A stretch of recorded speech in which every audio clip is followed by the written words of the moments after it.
Thank you for coming to my great lecture. Basically, the point of my book, my new book, is it's called Provoked, How Washington Started a New Cold War with Russia and the Catastrophe in Ukraine. It's not called that because I'm trying to justify what Russia did. That's obviously I'm mocking, I think it's obvious, I'm mocking the government and major media's pretension that this was an unprovoked attack, as they almost like swore to us that we absolutely had to call it. It was obviously an alibi. They didn't want us asking, well, why did this happen? They wanted to beg the question in the proper use of that term and just, you know, build their conclusion into their argument. Everybody already knows that this happened because of pure Russian aggression and nothing that America could have possibly had anything to do with. And so that's why I called it Provoked, is because that's nonsense. And, you know, I say as someone who predicted this, you know, called it for a very long time, for years leading up to this, along with a lot of great experts I interviewed on my show about it, that this was, you know, the potential result, as Vladimir Putin had threatened back in 2014. He said, I could be in Kiev in 2 weeks. You know that, right? So this was always a threat on the table, and we always knew what it was about. So for the great unwashed masses on then liberal Twitter, they could be led to believe anything. But for people who already knew about it, we already knew that there was a brewing conflict here, and that, in fact, the West had played a very large role in creating the conflict. So I'll try to go through this as briefly as possible. I don't know, I decided for some reason I would make as many points as possible, but without leaving myself the time to explain any of them. So I'll try to go light on the explanation, but just kind of take you through it to sort of show you a map of how things came to be this way. The Soviet Union had collapsed from 1989 through 1991. The last gasp was the hardline communists tried to do a coup in August of '91 that failed. And then after that, essentially what was left of the Soviet Union, the different constituent states overthrew the commie regime led by the Russians. And so that was the end of that. And then this was the greatest victory because it was a peaceful victory. You know, there were people killed in Romania and a civil war broke out in, you know, Azerbaijan and some other things in Georgia. There were some conflicts, but especially in Eastern Europe, there was hardly a shot fired. These commie regimes just fell and the people were liberated. It was like dream come true stuff. And the idea was that, well, we would be their friends now. The commies were gone and we're gonna be buddies. They had to retcon the story for Terminator 2. How does the Skynet get us into a war with the Soviet Union when aren't they our friends now, the Russians? And they go, well, you know, they're just gonna, they still got nukes though, and so if Skynet launches an attack, they know they're still gonna retaliate. And like, Terminator didn't make as much sense anymore, but they still went with it. So that was the obvious opportunity, and as a 15-year-old at the time, I could tell you that the idea was, wow, we still have this decade between now and the year 2000, the great milestone of the year 2000, where we're gonna set up what they called the world order. So how's it gonna be? What's the 21st century gonna look like? And what everybody wanted was world peace. That was the saying back then. Now we'll have world peace. There's nobody left to fight. Germany and Japan are our friends. Now the Russians and the Chinese are our friends. So great. But there are too many people in the American empire who like to fight and like finding problems, and quite frankly believe in themselves that they are the solution to conflict even as they cause it.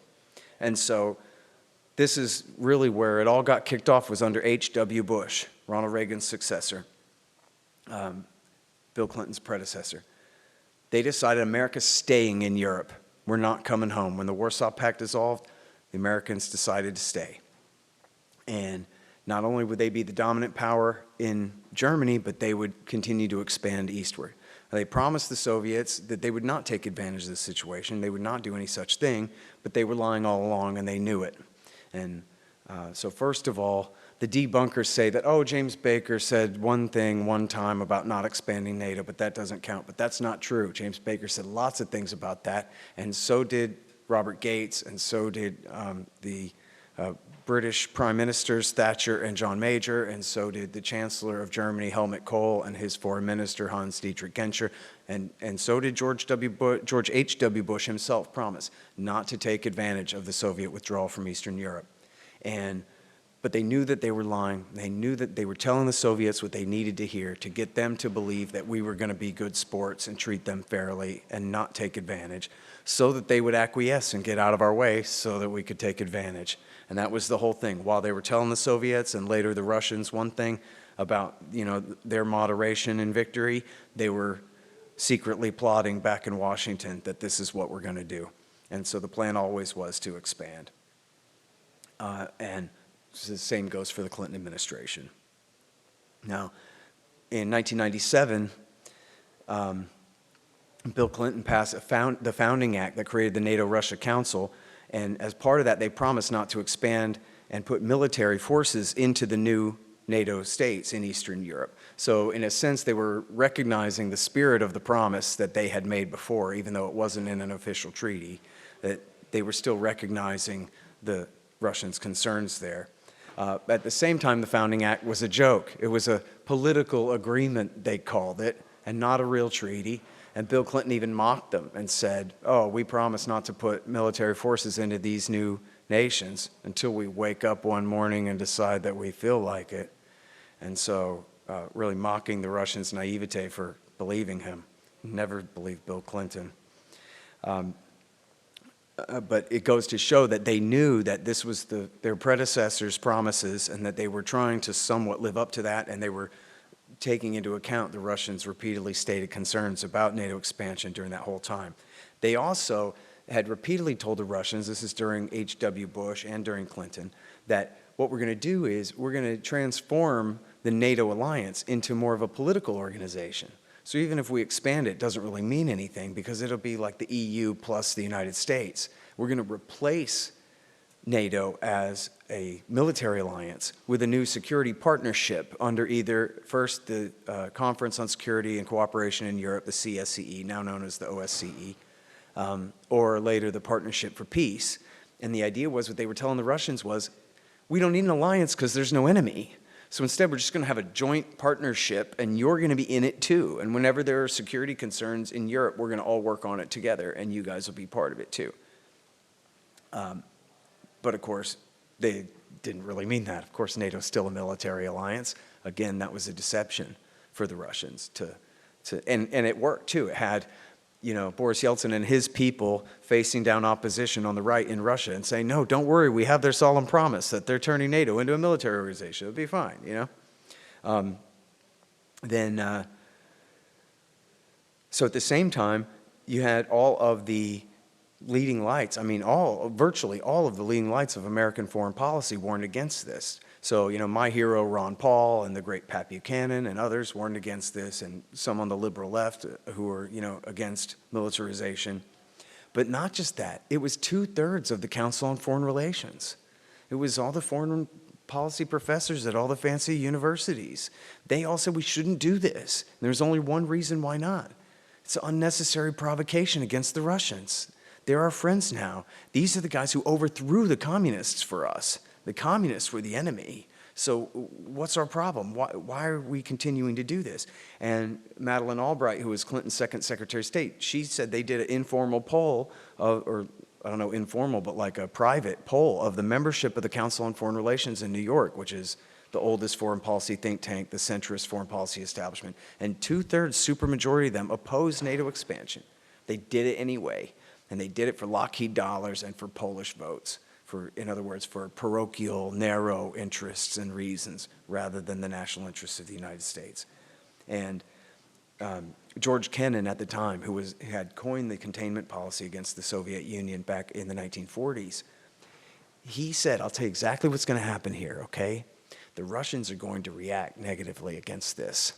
And when they do, all the people who are right now telling us, don't worry, the Russians aren't going to react, they are going to say, see, that's why we have to do this, because that's how the Russians are, and we need our alliance to contain them. But that's just not right. So he called them out in real time way back in 1998. This is a self-fulfilling prophecy, and this is exactly how it's going to work. You're going to fulfill it, and then you're going to claim vindication, when really Kennan is the one who's vindicated, not them. On top of that, and I promise not to explain too much, I'm taking too long. On top of that, there was the shock therapy economic policy. Now, this is broadly understood as too much capitalism too quickly, but that's not really what happened. Instead of sending Austrian school or even Chicago school actual ideological libertarian capitalists over there, they sent the Harvard boys, in other words, Bill Clinton-style neoliberal Democrats, to remake their economy not out of any real commitment or even understanding of the principles of free market capitalism, but just essentially creating a mirror image of 1990s corrupt America. And so what they did was they took the whole communist economy, where the government literally owned everything, and they just turned it over ultimately to 7 gangsters. And it was the furthest thing from property rights and contracts and hard money and free markets. But then what happens is they go, oh, see, it was the shock therapy. Doesn't it sound like it's such a traumatic thing, and it didn't work? It made everything worse and whatever. Well, it did, but not for the reasons commonly understood. But still, in Russia, they thought that this was deliberate.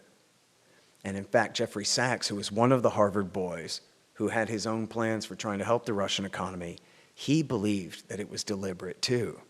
You know, they talk about the lessons of Versailles, how the punitive measures against Germany after World War I helped lead to the rise of the Nazi Party in World War II. So the lesson of Versailles, America learned the lesson after World War II. We befriended Germany and Japan after we beat them. We didn't colonize them and take them over. We built them up and made them our friends. That's what a smart guy does, not like those stupid French and British did, right? But then after the Cold War, you see, the problem was America didn't occupy Russia. We didn't have a MacArthur, the military viceroy, absolutely having his way like we did in Japan and like in Germany, where one, we occupied them, and two, we had the Soviet Union to hold over their heads. Don't you prefer us to them? Now, with the fall of the Soviet Union, we don't have that much control. And what influence we do have, it's Bill Clinton and his evil and horrible and corrupt government, so all they do is just botch everything. But they don't have a level of control over Russia that would make them feel comfortable actually sharing power with them. How are you going to bring them into a security partnership with us when we're going to have to give them a say in the things that we want to do? We won, they lost. They don't get to tell us what we can do and not do. So that was the attitude from the beginning, but it, of course, completely undermined the prospects for future cooperation. It just meant that instead of erasing the dividing lines in Europe, we were just moving the line eastward and making it more of a threat to Russia. After all, why did Stalin keep all of Eastern Europe after World War II? As a buffer to keep the West out of there, right? Now we're soaking up all that buffer area and making them that much more paranoid, and knowingly so. Then there was the Balkan Wars, which were at the expense of the Russians' friends, the Serbs, and were fought in part, I don't mean the Balkan Wars themselves, but American and Western intervention there was in part meant to shore up NATO, to give NATO something to do, so it's not stagnant, so it has a mission, so it's dynamic. That's what they said at the time, to build it up as a team-building exercise, as they later called Afghanistan, for the NATO alliance. And then there's the pipeline wars in Azerbaijan and Georgia and all that. I'll skip all that, except to say that Bill Clinton, just like in Bosnia and just like in Kosovo, in Chechnya, his forces, his intelligence services backed the al-Qaeda terrorists. Now, America had supported them, not just the Afghan Mujahideen, but even the Arab Afghan army in the 1980s against the Soviet Union. You've all seen Rambo 3. But they kept those guys together. I mean, what are they going to do, get real jobs? So they essentially had this core group of what ended up becoming al-Qaeda, which was the Azam group and Egyptian Islamic Jihad. And these guys fought on Bill Clinton's side, or Bill Clinton fought on their side, in Bosnia, in Kosovo, and in Chechnya. And why would America support terrorists against the Russians? I mean, against the Serbs is one thing, fine, they have their own agenda for Yugoslavia, but why would they continue to support terrorists against the Russians in Chechnya long after the Soviet Union's left Afghanistan? It's just to keep them from reopening an oil pipeline through there. to keep the place destabilized. And if that means supporting bin Ladenite Islamist, head chopping, suicide bombing lunatics, they don't give a damn about that. We have our pipeline that goes straight west to Turkey. And we want to keep them from having a pipeline running out of the Caspian Basin and going north over the Caucasus Mountains or around them through Dagestan and Chechnya. And so they're willing to do anything. And that's a policy that W. Bush kept up. And Putin told the story 2 different times about telling W. Bush, you know, your CIA backs the terrorists against our guys in Chechnya. Like, I know it's true. My guys have seen your guys over there and all this. And Bush says, really? Are you serious? And he says, yeah. And Bush says, well, I'll kick them in the backside. I'll make them stop.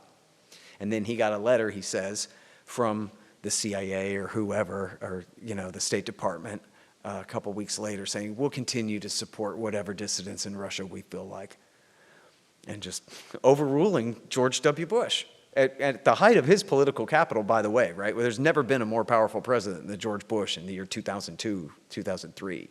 And the CIA is just like, well, whatever, we're doing what we want.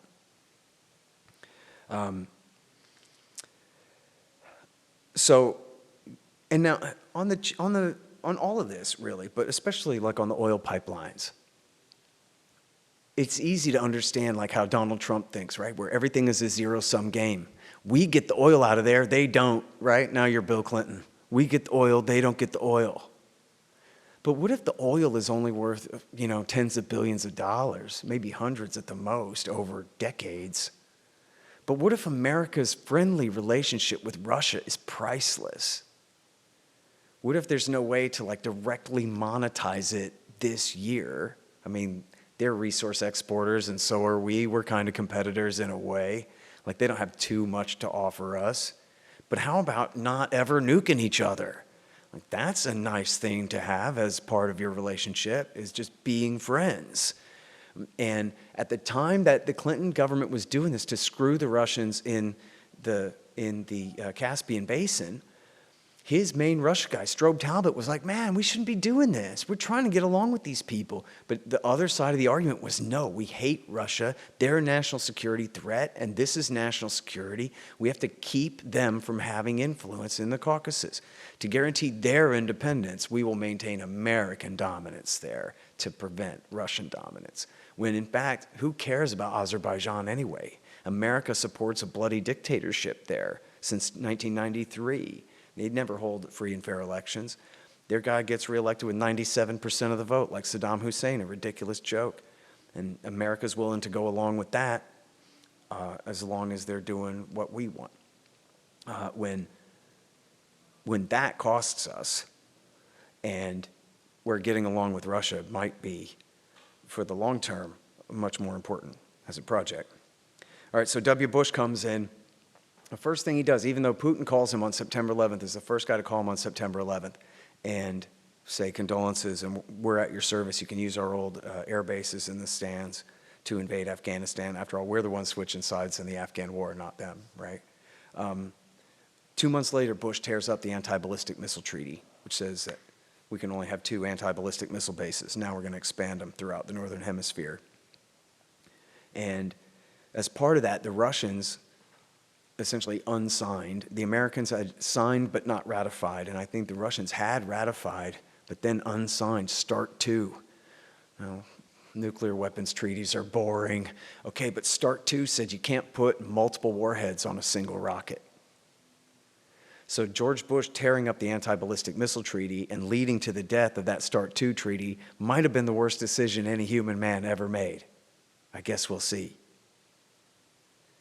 It went almost without comment at the time, since September 11th happened on his watch. So he had the most confidence of any president since George Washington somehow. I don't know, but that was how that worked. And then as part of that project, he installed, began to install the anti-missile systems in Romania and Poland with the radars in the Czech Republic. And when he did this, Putin said, I think you're trying to guarantee a first strike capability. In other words, cancel mutually assured destruction, achieve the ability to attack Russia, and then we think shoot down their retaliatory capability so that we could start a nuclear war and win one and not lose any of our own cities. And Bush said, Vlad, that's crazy. There's not enough anti-missile missiles here to shoot down a salvo from Russia if you're nuking Europe. And Putin said, you know what, actually that's a good point. It's really not. Maybe what it is these are dual-use missile launchers. The Mark 41, Mk-41 missile launcher is capable of hosting Tomahawk cruise missiles that can be tipped with hydrogen bombs. So maybe that's how you're trying to achieve a first strike capability against me. Otherwise, why are you putting anti-ballistic missiles in Poland? And Bush said, well, it's to protect the Poles from Iran. And nobody believed that because that's crazy and stupid, because Iran doesn't have missiles that can reach Poland. They got no beef with Poland. They don't have nukes, and that's clearly not right. And as Putin said, oh, well, in that case, let's put a joint anti-missile system at the Garbala radar station in Azerbaijan. And they said, no. And he goes, well, why don't you put it in Iraq? After all, you invaded Iraq and you got nothing out of it. You might as well put some anti-missile missiles there if the problem really is Iran. And Bush said, nope, we're keeping them in Poland and Romania. But it has nothing to do with you. And of course, this is, as Putin said in various interviews, I think this quote is from what he said to Oliver Stone in his Showtime interview special. He said, listen, or it might have been in answer to Jack Matlock. I think it was Jack Matlock in a meeting in New York, where he was the former ambassador to the Soviet Union. And Putin said, listen, I think that is what it was, because Matlock was saying, this is just a welfare program for American defense companies. We're not really trying to achieve first strike capability against you. It's just a joke, you know? And Putin said, listen, I understand that, but look at the position that I'm in. You're ringing my country with anti-missile missiles. I have to take that seriously. I have to respond. And I can either also make expensive anti-missile systems, or I can just make more offensive missiles to overwhelm whatever you got. But obviously, I have to do something. I can't just take your assurances that you don't mean any harm in doing this. I have to just take what you're actually doing for what it's worth, which obviously is right. And we know that in 2018, he debuted an entire new generation of Russian nuclear missiles. We know that from, at least he claimed, that as soon as Bush tore up that treaty in 2002, that he ordered, in December 2001, that he ordered his military to launch on a whole new program of arms buildup and innovation. So they made new heavy missiles that can carry up to 24 warheads. Speaking of START 2, carry up to 24 warheads on a single rocket. In other words, kill all of Texas with one rocket, every major city and military base in Texas. For example, they claim nuclear-powered cruise missiles with essentially unlimited range. I think it's verified that they have new nuclear torpedoes, in other words, hydrogen bomb sub-drones for taking out naval bases and port cities. And all of this was done as a reaction to Bush tearing up our previous agreements. Folly at best. He also continued to expand NATO, and he did this by bringing in, I think it was 7 countries in 2004, and the opposition this time was much more muted in the United States because, of course, it was just one year into the Iraq War, and you guys are, I guess, too young, but the sentiment at the time was nobody talks bad about our president. And it wasn't until August of 2005, when Hurricane Katrina drowned New Orleans, that people began to question whether maybe this is not the most competent national security team God ever assembled. But in 2004, there was just no question. We're doing this, this is right, we're fighting terror, and blah, blah, blah, and everybody just went along with it. The Russians continued to complain. Putin said, look, I mean, we don't have a say in this, there's nothing that we can do about it, but we can continue to protest and then, you know, try to react in ways we can. He was not trying to ruin the relationship with Bush over it. He was still trying to save it, but he was clearly opposed to what they were doing. And then the other thing about Bush is he continued what Clinton had started with the color-coded revolutions. And Clinton did this all through the Balkans in the late 1990s, but especially culminating in what was called the bulldozer revolution in Serbia in 2000, where they overthrew Slobodan Milosevic. And then Bush picked this up in 2003 with the Rose Revolution in Georgia, the Orange Revolution in Ukraine in 2004, and then in 2005, the failed Denim Revolution in Belarus, and the Tulip Revolution in Kyrgyzstan, and the failed Cedar Revolution in Lebanon, which was, I guess, half successful in a sense. But so they don't always win, but essentially what these are is they're coup d'etats dressed up as popular revolutions, right? So they have, you're familiar with the spray-painted fist logo from all these things. You know, it's kind of ubiquitous now. That doesn't come from like the radical commie left. That comes from George Soros and the radical center left, liberal, anti-Russian, USAID, NED, IRI, NDI groups.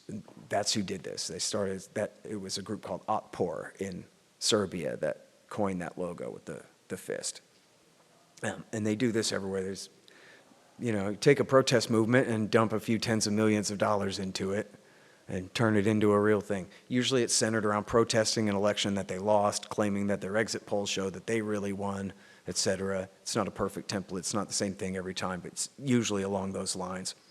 And virtually always, I mentioned Lebanon, but virtually always this is done at Russia's expense to get rid of a guy who's too compliant with the Russians and put in someone who's hopefully going to be closer to fulfilling American wishes there. And for example, in 2003 in Georgia, they installed a guy named Mikhail Saakashvili, who was educated in the United States and was actually, you know, it was a blatant coup, but once he was in there, he actually really did crack down on corruption and try to create something like a free market at first, but within a couple of years had totally given in to corruption and was ended up forced out of office because of a prison torture scandal and all of this stuff. It turned into a really bad guy. In 2008 at Bucharest, George W. Bush, it was his lame duck year, right? And see, his legacy was supposed to be Iraq War II, but Iraq War II was a total disaster. So that couldn't be his legacy. And then his other legacy was going to be he wanted to privatize Social Security. In other words, take all the socialist Social Security IOUs and put them in the stock market bubble. You know, the same one that crashed in September of '08 before he was even out of power, wiping out trillions of dollars. Well, but the old people wouldn't let him do that. So what was his legacy? It was nothing. And they shouldn't have said this. They really should not have done this. But the historians were all coming out and ranking him as one of the worst presidents in all of American history. But he still had a year to go. So he had to do something big and important. And it's according to William Burns, who just now was Joe Biden's head of the CIA. I don't know if he's lifelong CIA or not, but he has lifelong State Department stationed in Moscow, so he's probably CIA all along anyway. But either way, he said he was the ambassador to Russia in 2008. And he explains in his book, he was against it. The entire embassy in Moscow was against it. The Secretary of State, Condoleezza Rice, was against it. It being inviting Ukraine and Georgia to join the NATO alliance. The Secretary of Defense, Robert Gates, was against it. And the entire National Security Council, the Ukraine desk and the Russia desk and the CIA and everybody. Fiona Hill, who now says, if you say this, then you're repeating Russian propaganda. But she's the one who said that she told W. Bush, don't do this. And they all had only one reason. There was no other set of reasons. There was one reason for all of them to oppose it. Unnecessary provocation of the Russians. Why are we going to do this? We don't get anything out of it, but we make an enemy. And it's crazy. How in the world is Tbilisi more important to the United States than Moscow? It's just not. And W. Bush did it anyway. That's it, not quite, because the president of France, Francois Hollande, and the chancellor of Germany, Angela Merkel, also did everything they could to stop him. And Merkel essentially put her foot down, and he ended up putting out not a real membership action plan, but just was called, it was just the Bucharest Declaration, where it was like a quarter-assed invitation to them to join the alliance. No real war guarantee, right? I'm just getting you into a fight with your bigger and meaner neighbor, but I'm also telling you now, I'm not coming. So good luck. And that was the posture that Bush took on his way out of office in 2008. And it was over the advice of Burns, who told him, listen, this is the brightest of red lines for the Russians. This is in February of '08, with almost a year left to go, and 3 months before the declaration. Burns said Lavrov, the foreign minister, had told him, if America invites Ukraine to join NATO, that could cause a civil war inside Ukraine.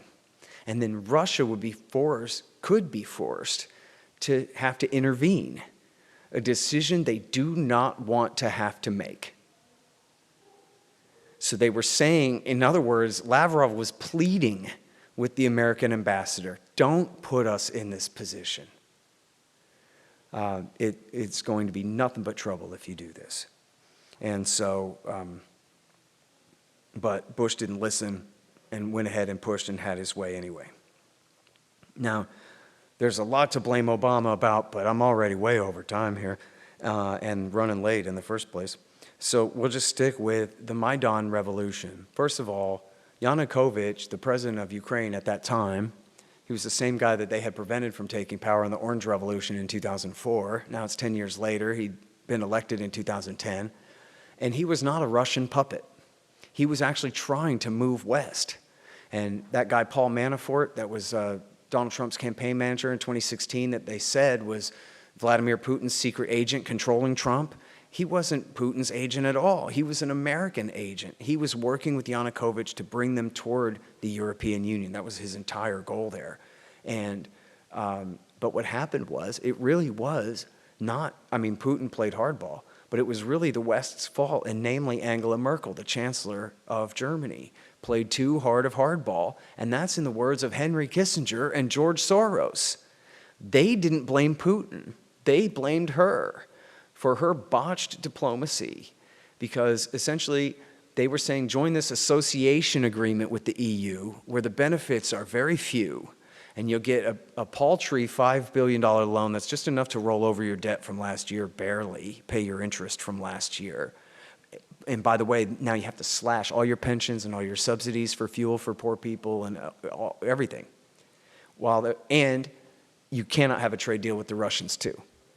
And the Russians, they were mixing signals on whether you could have 2 trade deals or not, but they said, we'll give you a $15 billion loan with extra low interest, and we'll give you a break on the money you owe us for natural gas royalties and all of these things. And so basically, Merkel gave him an offer he couldn't possibly accept, and Putin gave him an offer he couldn't refuse. And once he did that, though, as I was just saying, as Lavrov said, it's a very divided country, and people in the far west of the country, it's not that they really want to join the EU so bad, but they understood its rejection as being the work of Moscow, and meaning that Ukraine would still be under the thrall of the Russians. And so that was what they really rebelled against, and they went and held this massive protest movement, again, just like the Orange Revolution, a massive carnival of a protest for months out there, from the end of November through the end of February, with tens of millions of dollars poured in by the Western governments and Western NGOs to keep the whole thing going in order to put pressure on the president to essentially fire his government and replace it with all the Western-picked people. And what ended up happening was, and I know they deny this, but they're liars, and I document this thoroughly in my book, Beyond Any Reason, the protest movement itself was at least 10%, I think probably quite a bit more than that, made up of neo-Nazis and hardcore Hitlerian, white supremacists who, come from that tradition from Ukraine, from the Second World War. And they were the ones who led the sniping of the police in the morning. And it was actually a guy who, his interview, his name is Parasyuk.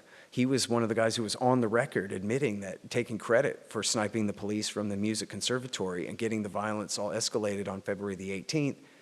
On the night of the 20th, when they had forced through the compromise and the protest leaders went up on the stage and announced the new arrangement that they would essentially fire the entire government and hire the protest leaders into the government and then hold new presidential elections by the end of the year, that Nazi Parasyuk ran up on the stage, grabbed the microphone, and said, hell no, we won't accept any deal that includes the president staying. And in fact, if he's still there by 10 o'clock tomorrow morning, I'll kill him myself. And the crowd goes wild. Yes, yes, let's do it. And so, but as part of the deal, the president had agreed to pull his security forces back if the protesters would agree to leave the Maidan. But of course they didn't leave. And but he pulled his security forces back, and they ended up taking over the whole city and driving him out of town. In which case, John Kerry's State Department immediately recognized the new coup d'etat junta that had violently overthrown him. And you literally had Nazi stormtroopers marching up and down the halls of the parliament, or the aisles of the parliament building as they voted to impeach the guy, when they didn't even have enough members of the parliament to impeach him according to the Constitution. So that's how they overthrew the guy. And that was what led to the Russians seizing the Crimean Peninsula, where they already had their massive naval base at Sevastopol, which they were not willing to lose. And so Putin ordered his Marines and sailors to just go outside and stand on street corners. And they just took the place over. There's very few shots fired. I think 6 people were killed, 2 soldiers on one side, 2 soldiers on the other side, and 2 civilians caught in the crossfire. I'm not sure exactly how they died, but that was the seizure of Crimea. And then all these protesters in the east of the country started seizing government buildings. And it's true that there were some Russian agents involved in that, although I think mostly they got there late and sort of ran to get at the head of the parade. But these protesters, all they were doing was the same thing that the protesters in the West had done and in Kiev, which is just occupy government buildings, in this case to refuse to recognize the rule of the new junta. They had not committed any overt act of war. The worst thing that they had done was occupy the local National Police building, right, like the local FBI headquarters type thing. They were occupying it. So Kiev, we know Barack Obama sent John Brennan, the head of the CIA. They met on April the 12th. 2 days later, they launched what was called the anti-terrorist operation, which was a full-scale war against these buildings in the east where the protesters were occupying. And at that point, a huge part of the Ukrainian military split and went and joined the other side. And so that was how the civil war broke out in 2014. And it was horrible. About 10,000 people were killed in the first, say, 10 months of it or so. The Russians did intervene outright in August of 14 and in February of 15, where they forced through the Minsk II deal, which brought the worst of the fighting to an end. But another 4,000 people were killed over the next 7 years. So they had, ended the airstrikes and artillery and like major battles, or not artillery, but tanks, and major battles. But there's still artillery going back and forth over the line, and small operations by fighters over those years too. And then he sent in arms. They all say Obama was afraid to send in arms and didn't. Well, he was at first, but he ended up sending in weapons to the new government. And now the Minsk II deal essentially granted something like statehood to the far east of the country. They would remain as part of Ukraine, but they would have strong federalism. And they would have to rewrite the Constitution to allow for that and then hold new elections, whatever. And as I document in the book, it was Kiev and it was Washington that were intransigent here. And I'm not saying that the Russians are angels, but it was the Ukraine side that said, no, actually, we changed the deal. Now the Russians, or the Russian-backed rebel forces, have to essentially cede the whole field. They have to surrender, cede the whole field, let Kiev occupy all of the Donbass, all the way up to and including all the border posts. And only then can we hold new elections. And only then can we go forward with the other parts of the deal, which was not what the deal said. But they altered it, in other words, to make it a poison pill. And we know that because later they all admitted it.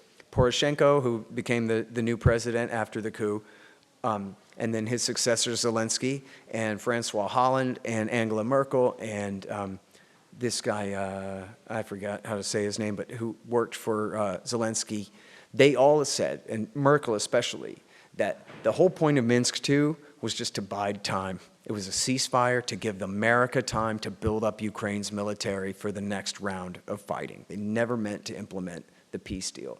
Putin, on the other hand, did. The rebel leaders asked him to absorb the Donbass in 2014, and he said no, and he demanded they stop flying the Russian flag and told them, no, I don't want to bring you in. He was seeking a more important foreign policy topic for him was what was called the Eurasian Home, sort of pseudo-commercial alliance with Germany. And he didn't want to ruin that over stupid Donbass, which, they have some minerals, but they also have a very elderly population and a very decrepit old Soviet industry. There's some high-tech stuff there, but it's almost all old Soviet stuff. So the Donbass, from the Russians' point of view, is just a net loss on paper to absorb it. And so they didn't want it. He didn't want it, and refused to take it until 2022.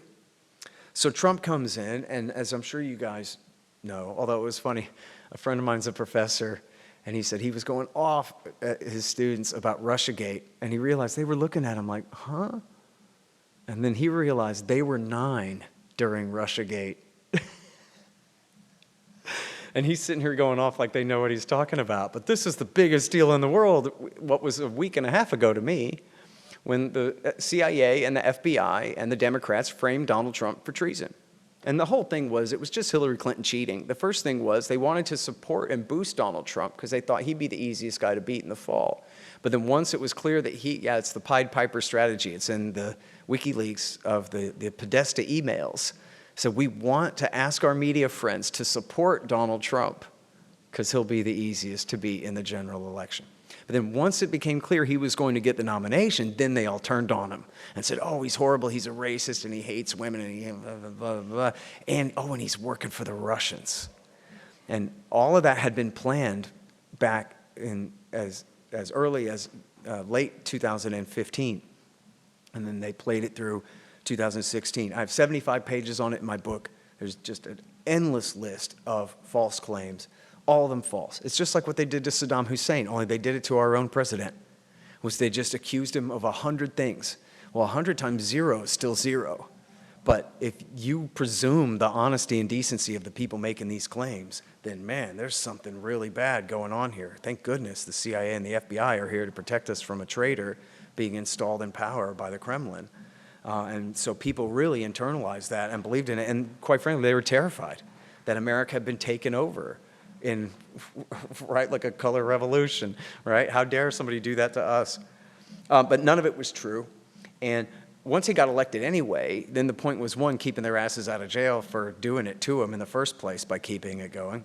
But secondly, the FBI said, after they realized they couldn't overthrow him, they said that what they wanted to do, the FBI told CNN, our project now is to launch this special counsel investigation to rein him in.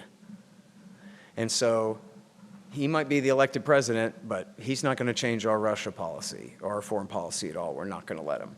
And so there's a New York Times piece by Keith Gesson about this, where it was one of the guys in the White House. I keep forgetting to re-look this up and make sure I have my citation right. I know it was Keith Gesson in the Times. I forget who exactly he's quoting. It says, Trump is like the captain of a ship. He's got his hands on the wheel, but it's not attached to anything. So, in other words, the national government has a Russia policy, and it doesn't matter what the idiot behind the desk says. We're going to do what we want. And we saw this with the Ukraine-gate impeachment, where Alexander Vindman, the major witness against Trump, said explicitly in his impeachment testimony in front of Congress and in an article that he wrote for The Atlantic that we have a Russia policy, and how dare this guy, Trump, try to change it? Just because he's the only person who's allowed to sit in that chair behind that desk and call these shots, whatever.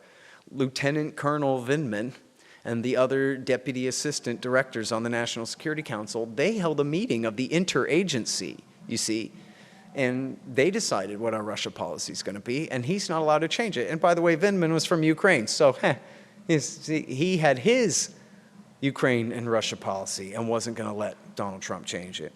And that's how it works. They call it the deep state. It's just the staff of the NSC doing what they want. The deputy assistant director for policy at the State Department or Defense, they have a lot of sway.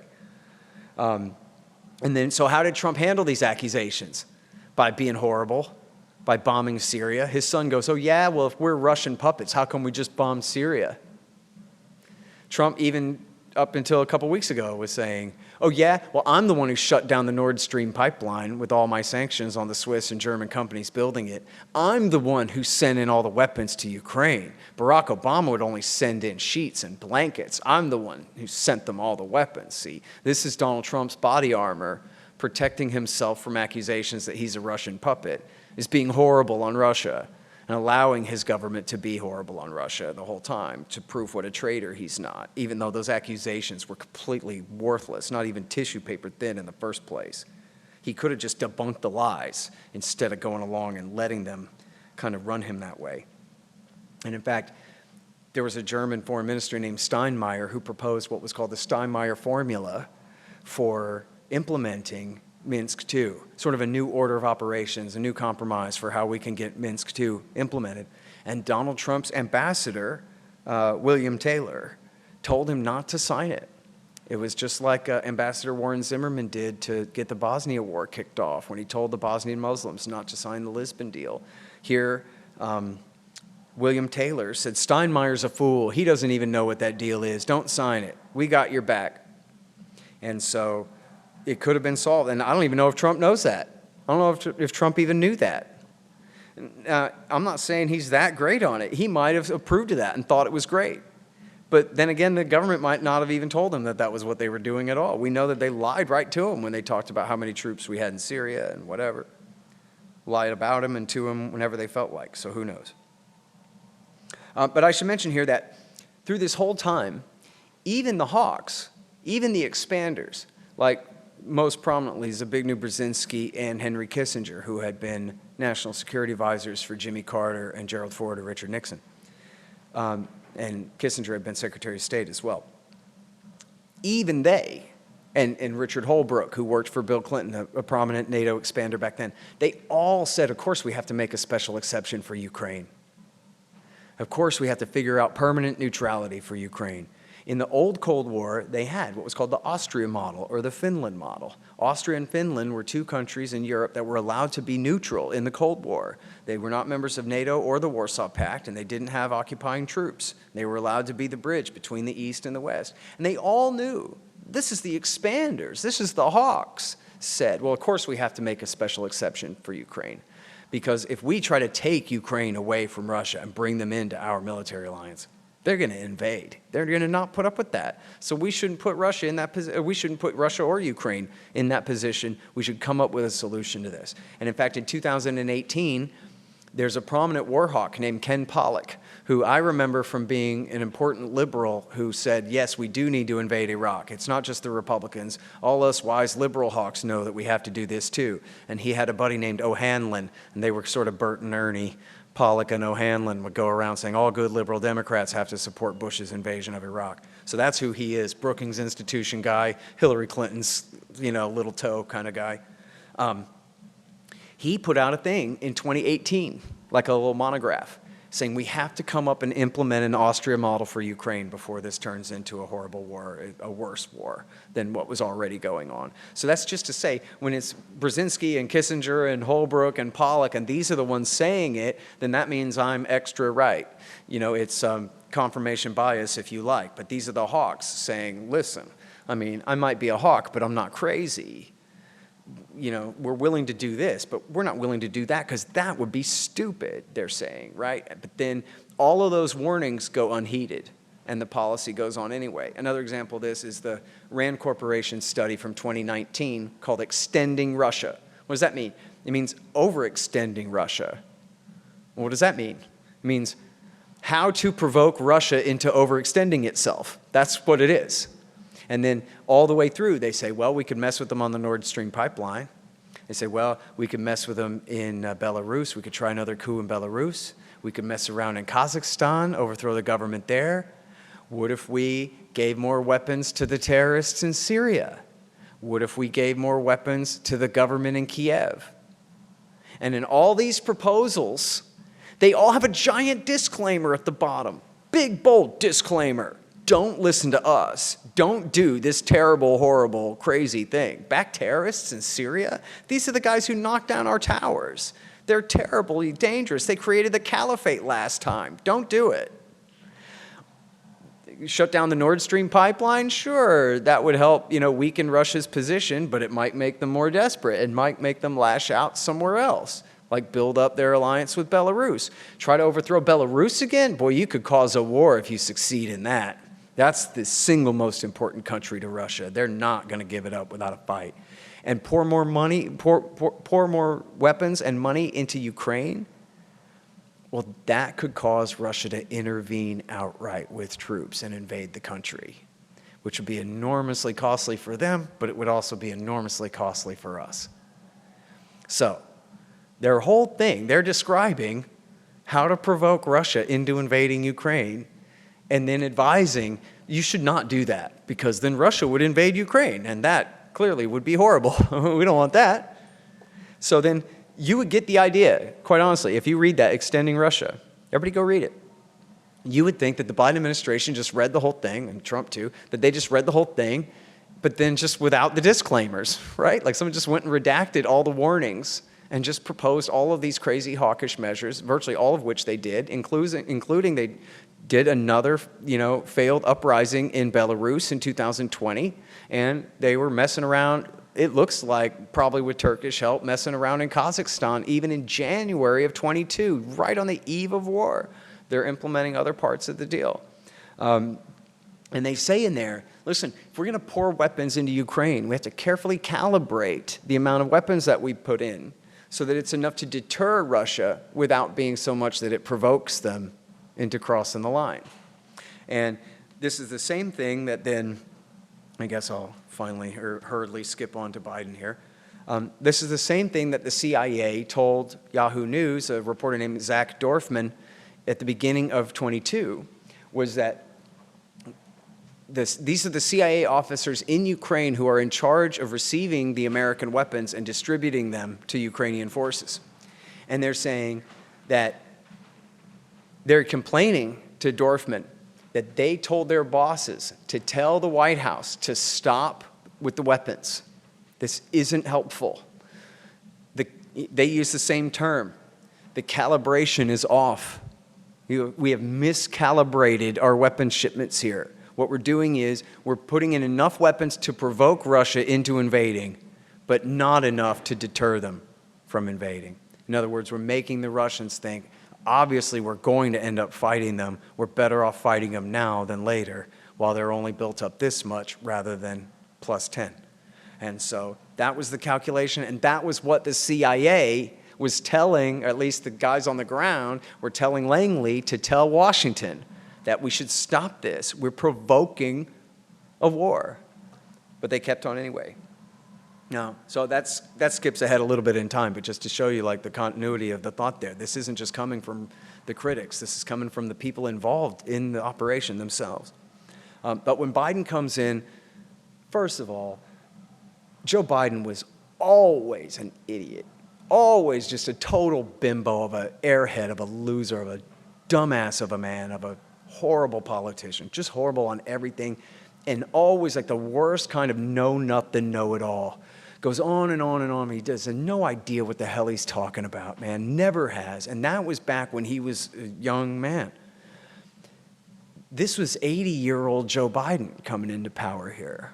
And he was just not up to the task at all, even on his own sliding scale of capability here, right? If this had been 2010 Joe Biden even, it would have been a whole different thing. But this Joe Biden, he's unable to really process new information, to really learn what's going on, to understand any kind of nuances. And so what do you do? You heard him over and over again. He slips back. He's got no choice, right, but to fall back onto these boring, bland, like non-detailed historical cliches and analogies. We see Putin's Hitler, which makes me Churchill. And that's basically all you need to know, right? The other thing, and you hear this all the time too, well, Putin's a bully, and when there's a bully on the playground, you got to punch him in the nose. And these are all a bunch of big fat dorks who say this, right? These are all guys who needed to be saved from the bully, never the guy that punched the bully in the nose, the ones making these analogies. And, but that's all they have to say about it. They can't sit here and talk to you about the rich and complicated history of the Donetsk Oblast and what all it means to Russia and what all it meant to Barack Obama and his CIA back a few years ago and what. They can't talk about that. In fact, Joe Biden, held the Ukraine brief in the Obama years. So he's not going to admit responsibility for anything he did causing the problem. So instead, it's all just Putin's the aggressor, and now America has to be the tough guy. In fact, not to psychoanalyze the former president too much, but you heard Biden talk repeatedly, I think, right, about being a lifeguard and having to face down Corn Pop, the gangster in the neighborhood. and how like he was like the tall white guy who saved everybody from the bad, criminal. And so like this is how he describes himself. That's how he conceives himself to be. And so this like fit in perfectly with that, is that he's going to be the one who stands up to Putin. And especially like you got to wonder how much he believed of the Russiagate hoax. And this is a thing, like even the ones who were in on it probably believed some of it, or like to some degree or what. And clearly like the entire like universe of American liberal Democrats, they never really felt like Russiagate was debunked. Even when the Mueller report kind of fell flat, they still were like obsessed with the idea that Trump was so much in the thrall of Putin. And so then this really poisoned their entire attitude toward dealing with Russia once Biden came into power. Now Putin is Trump, right? We don't have Trump to hate anymore, so we just take all our hatred of him and put it on this guy who's the one who foisted Trump on us in the first place and whatever. So that their attitudes about Putin at that time were completely irrational. But anyway, in early 21, Zelensky nationalizes all the property of Putin's good friend, Viktor Medvedchuk. He's like the last pro-Russian oligarch in Ukraine, owned a big media company and some other properties. And Biden and his government heartily endorsed this and said it was great. A whole new round of censorship. That may have been the final straw, because Putin started building up his military forces and doing exercises near the border area shortly after that. But then through the rest of the year, it was just the worst case of anti-diplomacy. Putin met with Biden. Biden met with Putin in July, and they essentially solved nothing and didn't get anywhere. I think, if anything, maybe just Biden kind of encouraged Putin probably that he was so weak that Putin would be able to get his way. And then what did he do? He spent the rest of the summer losing Afghanistan. Now, America had already lost Afghanistan, but the deal was we were going to leave by May 1st. But Biden kicked the can down the road for 4 months. Why? Because he's stupid, because he didn't want it to be Trump's withdrawal. He wanted it to be his withdrawal. But the Taliban didn't delay their timetable for 4 months, so the Taliban ended up taking over the country while America was still standing there, instead of having that decent interval where we're gone for 4 months before they walk into the capital city. So that ended up, with an ISIS suicide attack and a drone attack against an innocent family, and just the worst kind of disaster for the fall of Afghanistan, the worst kind of disorganized control of the situation. And I think that probably also encouraged the Russians that these guys are just pushovers. Biden ain't even home, and Antony Blinken and Jake Sullivan are wimps, and we'll just be able to do what we want. And then also, the Turks started pouring in advanced new drones for the Ukrainians to use, which is in violation of Minsk too. And the UK Navy did big exercises in the Black Sea. And the State Department put out a new memorandum saying that, yes, we reaffirm that we're going to bring Ukraine into NATO, all of Ukraine, and including the Crimean Peninsula and the rest. And the Defense Department, that was in September, and the Defense Department in November put out a thing. This is after the Russian buildup began at the end of October, or the next phase of it. And the Defense Department said, we're going to increase what they call interoperability with Ukraine's military forces. In other words, refusing to in any way recognize Russia's newly again raised concerns here, and making Ukraine essentially a de facto member of NATO. That was what Stephen Walt of Harvard and John Mearsheimer of the University of Chicago called it for years, and others did too, called de facto NATO membership. Interoperability means we prepare their military to essentially be compatible with ours. Same kind of radios, same sort of command and control systems and order of battle and ranks and communications, so that in the event that we really did have a war between the NATO alliance and the Russian Federation, Ukraine would be just another auxiliary military under Supreme Allied NATO command, just like Hungary and Poland and the Baltics and the rest. And so it doesn't come with a war guarantee where we promise to protect you if somebody fights, but it was everything short of that. And so shortly after that, the Russians introduced their new treaties, and they were immediately dismissed. And the New York Times says the Western governments immediately dismissed these treaties and said there's no way that we're going to go along with this. And so it was clear in December that the Biden administration, and for that matter the rest of Europe, that their position was, you better not invade. And if you do, we're going to back Ukraine against you. But that was it. There was no, come on, let's sit down and talk about this and work this out and prevent the war. That was not the policy. And they were already talking tough about replicating the 1980s Afghan war, not our Afghan war, but the Afghan war that America helped the locals and the Mujahideen, the international Mujahideen, give to the Soviets back in the 1980s, and said, we're going to do that and inflict this strategic defeat on Russia. They were saying that before the war ever broke out. And so the major issues were the ongoing civil war, NATO expansion, and the potential for the installation of more of those anti-missile sites in Ukraine with again, dual-use launchers that can be used to host Tomahawk cruise missiles. And so these were the issues being, to be discussed. And the treaty wasn't perfect where America should just sign on the dotted line at the bottom or whatever, but it was perfectly negotiable. And there were plenty of experts, and including White House officials, Biden officials, told the New York Times and the Washington Post, this is not just some junk treaty that's made to be rejected. This absolutely could be negotiated, but they didn't want to negotiate it. Derek Chollet, who was part of the negotiating team, later bragged that what they told the Russians was, we refuse to discuss NATO with you at all. All you need to know about NATO is it is a defensive alliance. That's it. The fact that they launched an aggressive war in Serbia and in Afghanistan and in Libya, yeah, well, whatever. It's a defensive alliance. We say so. But whether we're going to bring Ukraine into it or not, we absolutely will not discuss with you in any way. And this was the hill that they erected to die on. They called it the open door policy. And the open door policy says that any country can join NATO if they want and if we want.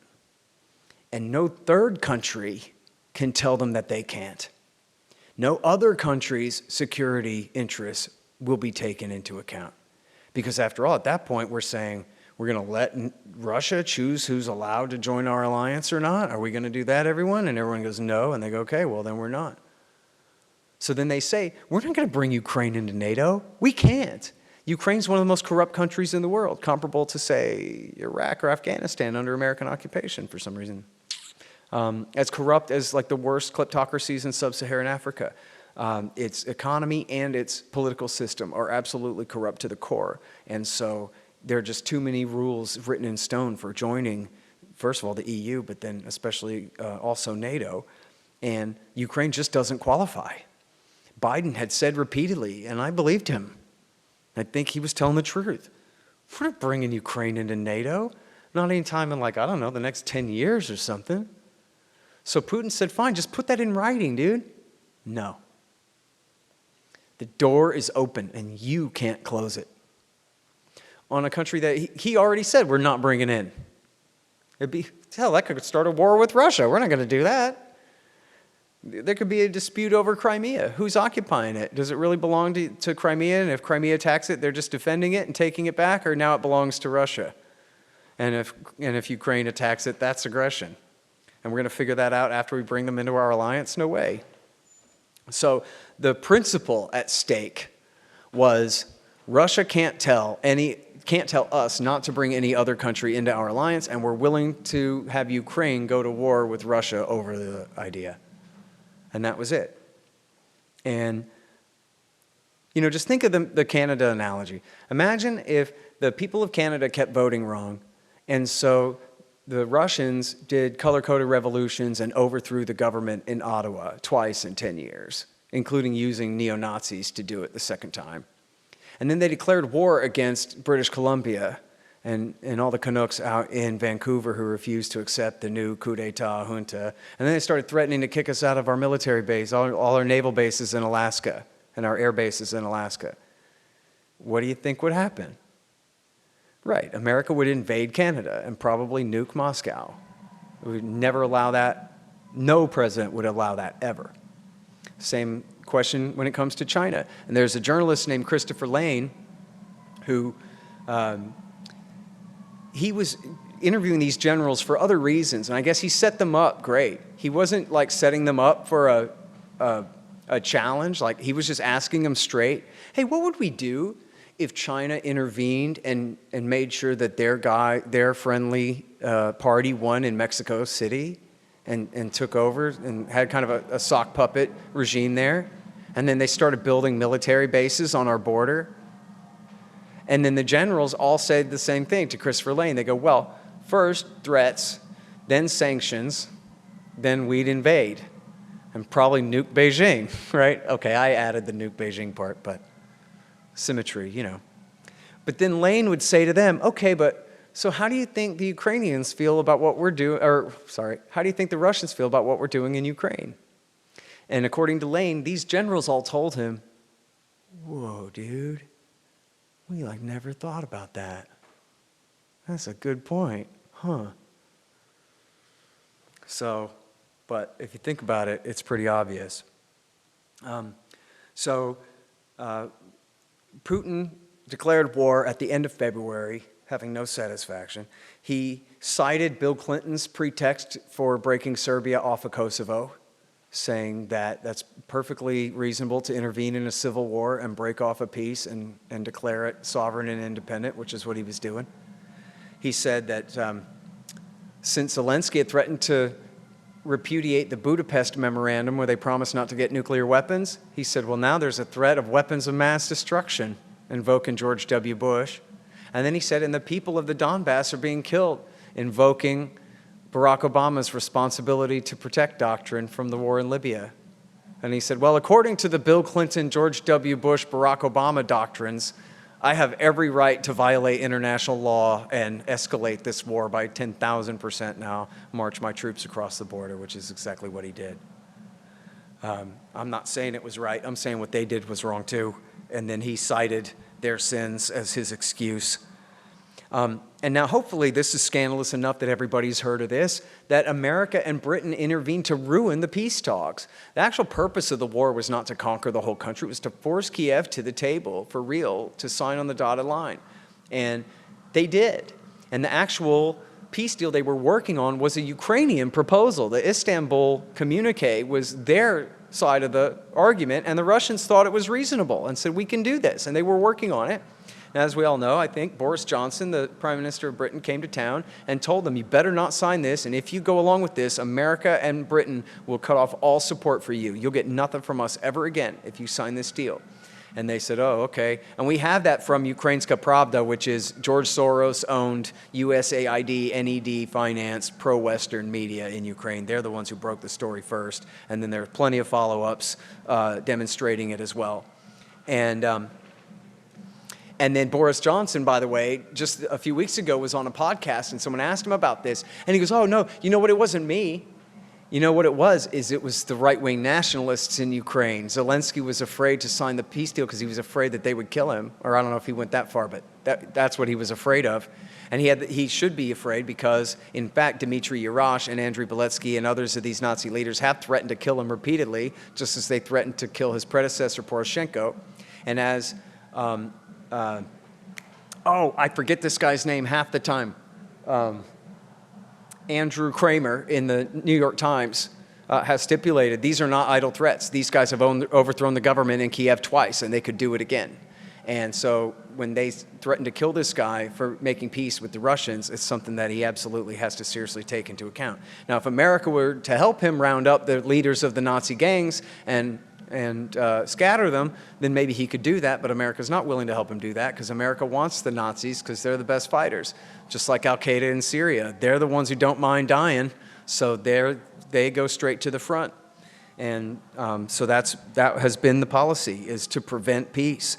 Now, and they said immediately, this is in the Washington Post and the New York Times, they didn't want the war to end. It was April the 4th of 2022, the Washington Post said, NATO and American officials don't want the war to end too quickly. That was an exact quote. They wanted the war to continue even for years, even at the obvious increased risk of nuclear war and full-scale war between NATO and the Russian Federation. In order to, they said, weaken Russia. Strategic defeat. We're not going to destroy Russia, but we're going to cost them a lot of money.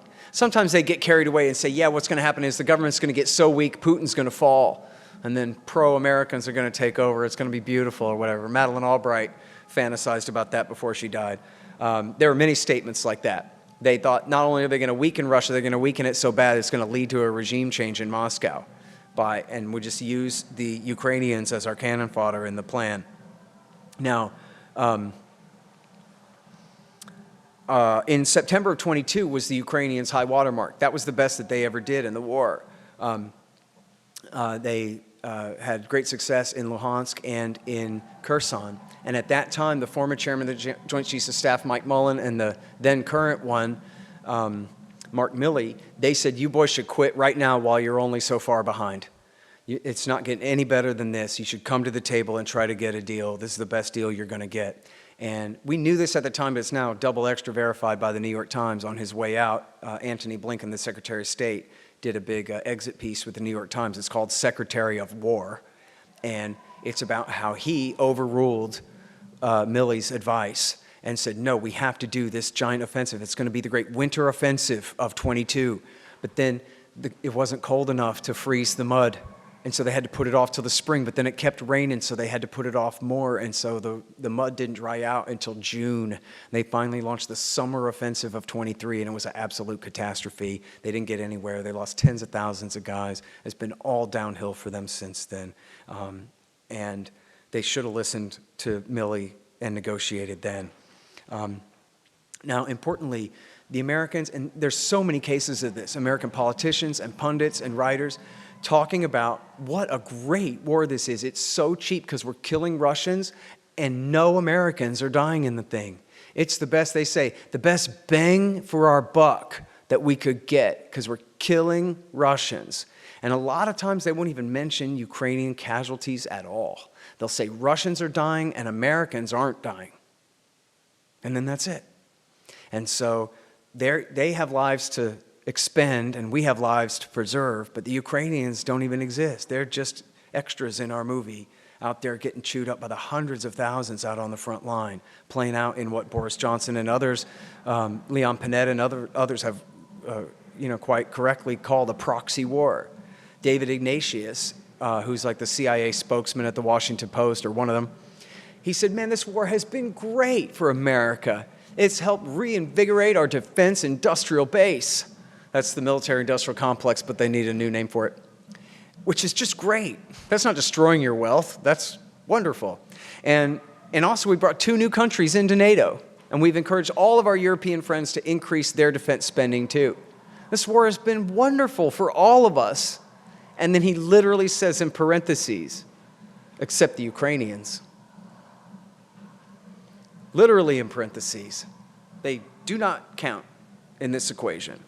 And, after they lose this war, and their forces are led by Nazis. Andriy Beletsky is the leader of the 3rd Separate Infantry Division. They just renamed it the 3rd Army 3rd Corps. He's almost certain to be considered a hero and a leading politician in the new Ukraine when the war finally ends, if he doesn't get killed in the thing. And that'll be after they've been stabbed in the back and left high and dry, and the Russians end up taking 4 of their provinces away from them. So we know how Nazis are with their stab in the back theory. Hell, we know how bad liberals can be with the stab in the back theory. Nazis, they tend to get really ornery about stuff like that. I wanted to say the name Swalwell because I gave a speech a couple weeks ago and I forgot the name. Swalwell was one recently who talked about Russian lives and American lives, and no mention of the Ukrainians at all. We're getting such a great bang for our buck, he said. But there have been 100,000 deserters from the Ukrainian military. The guys are drowning in the river trying to escape to Moldova to get away from the press gangs conscripting them. America keeps insisting that they lower their draft age from 27 to 25, and now they're pushing them to lower it down to 18. And Lindsey Graham just stomping his foot. I can't believe you guys say you're fighting a war and you're not sending your 18-year-olds to the front. How in the hell do you expect to win like that? But they're facing a terrible demographic crisis. So they're sending guys in their 30s and 40s and 50s to the front and keeping the young men behind so that hopefully they'll live long enough to make a baby before they go get killed. And it's just, the whole thing is completely insane to listen to. And then, Graham goes, oh, well, there's minerals. We can get those minerals like they're worth the lives of any of these people for whatever, marginal benefit that we could get out of that. And then a final betrayal on their way out, a Biden administration official named Eric Green from Biden's National Security Council said, we never said anything about Ukraine retaking territory. What are you talking about? When, of course, that was absolutely the promise. We're going to help them retake every last inch of Ukraine, including Crimea, they said, over and over and over again. The Russians are on their back feet. We're winning. Ukraine's winning. The Russians are getting their asses kicked. Remember this one? People say Russia has the second strongest army in the world. Well, looks to me like they got the second strongest army in Ukraine. Remember that? They said that for years. And now they go, oh, yeah, no, we never said that. Retake the Donbass, Zaporozhye, Kherson, Crimea? No, we never said that. We just wanted to strategically weaken Russia, that's all, and not sorry. So now, I know y'all gotta go. I'll wrap up here. Donald Trump came in, he ran on ending this war, and it's one thing that he's certainly sincere about wanting to do. But the real problem is, he's absolutely in a position of weakness here. Ukraine's lost the war. Their military has not been like completely smashed and scattered to the winds, but as the new threat assessment from the Director of National Intelligence just put out in February, they said time is on Russia's side. They're making steady advances everywhere. Where the Ukrainians had done this small incursion into Kursk, they've been driven back out again. And there's nothing that they can do to reverse their position. But this means that Donald Trump is in no position to negotiate either. He has no sticks, only carrots. He has already threatened, well, I'll put on new sanctions and I'll put in more weapons. But they already tried that and it didn't work. The Russians have plenty of trading partners in the East and they've figured it out. And so what does Trump have to promise? He can promise to lift all the sanctions we've already put on him. And he can promise to encourage the Ukrainians to put official neutrality and forswear NATO in their constitution. And he can promise to normalize relations between the United States and Russia. And that's big, right? Of all carrots, like that's a great one. But if you're Putin, I don't know, is that going to stick? Do you really think that the American political establishment is going to adapt to the new Trumpian way after this? Sort of like the way they accepted Nixon made peace with Mao's China and like, okay, we're not going back on that. Even Ronald Reagan didn't go back on that, right? But can Putin trust that the next time the Democrats win, they're not just going to put everything right back the way it was again?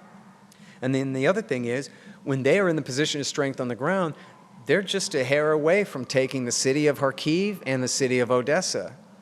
And taking back Kharkiv is a city that's created by Russia in the first place. Odessa is the jewel of the Black Sea. It's the most important port there. And if he takes that, then he completes the reabsorption of what used to be Novorossiya. And he completes the complete screwing of Ukraine and cutting them off from the Black Sea. And he completes the land bridge all the way to Transnistria, which is this small strip of Russian-controlled land on the Moldovan border. And so if he's really doing that well against Ukrainian forces, he might just decide to keep going. And he clearly has, political forces on his right in the country who want him to keep going. And hell, he may want to himself. People say that Putin is such a romantic. All he ever wanted to do was rebuild the Russian Empire, and that's what's behind all of this. And I'm sure if he does continue on to Kharkiv and Odessa, then they'll certainly have bolstered their argument there. However, the status quo had been allowed to hold. It was Barack Obama who changed the status quo in Kiev and threatened to change it in Crimea, in the Sevastopol naval base there. So as he put it in his declaration of war, we tried independence, but independence wasn't good enough for America. America had to take Ukraine away from us and make it an American colony, and that was what he said was unacceptable. So my point being that even if somehow he wished, never mind the old Soviet Union, but even if he thought he would like to recreate the old Russian Empire, it didn't mean he was going to do it. Even if he thought that like, oh, somehow wouldn't that be great or whatever. It was, the fact of the matter was that the Americans essentially changed the balance of his incentives to decide that, screw it, I might as well. There is no healing this relationship with them. I might as well take what I can get while the getting is good. Now the problem is, if he does keep going and refuses to make peace, on Trump's terms or anything like Trump's terms, then I don't know what's going to happen after that, because that'll be the absolute death knell of America and Russia's relationship. There's no possible better president of the United States for Vladimir Putin to have, not that he put him there, but to have to deal with than Donald Trump. And if he decides that he would rather have Kharkiv and Odessa than make a peace deal with Donald Trump, then he makes a chump out of Trump and an enemy out of Trump. And this is just beginning 4 years right now. We still got 4 years to go, almost full 4 years to go of their relationship. So if they don't figure out how to work this out soon, then things could get, very ugly. And who knows like how far Trump would escalate.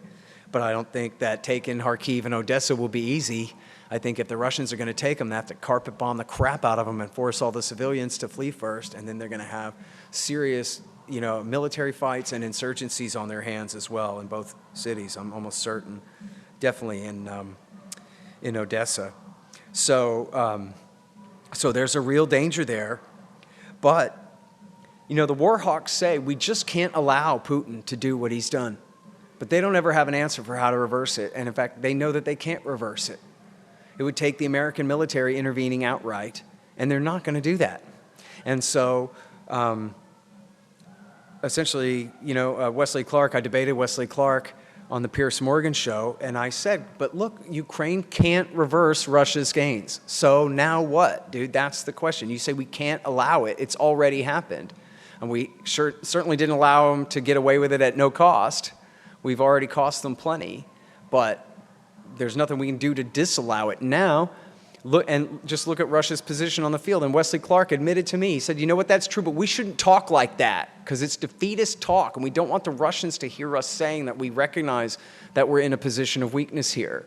But, this is the same thing Vice President Vance got in a dispute on Twitter with Richard Hanania. And Vance said, look, you think the Russians need me to tell them where their troops are in the field out there? Like, they know their position of strength. Me acknowledging it doesn't change that. It just reveals to them that I'm not a liar or a fool. That is the situation. So, and I don't know. We'll see what Putin does. He's in a position of strength, and he is a son of a bitch in a lot of ways. I guess we could expect him to play as hard a hardball as he can, and I hope not too hard and ruin everything. But I would just note that in closing here that Robert Kagan, who is one of the leading intellectuals of the neoconservative movement and co-founder of the Project for a New American Century, et cetera, he wrote last year that, come to think of it, Ukraine really isn't that important to the United States after all. I mean, the Soviet Union dominated it all those years, and this is his words, not mine. I disagree with this, but you understand what his point is. He says, we think of those as the good old days.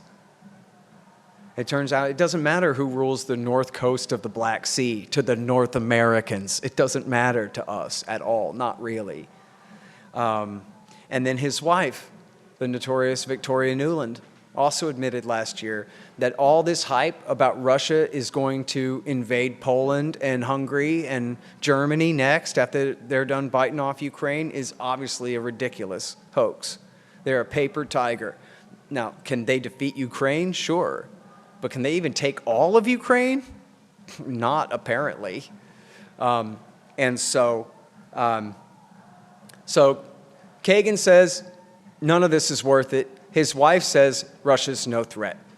And so I think that proves that peace is possible here, and we should support it.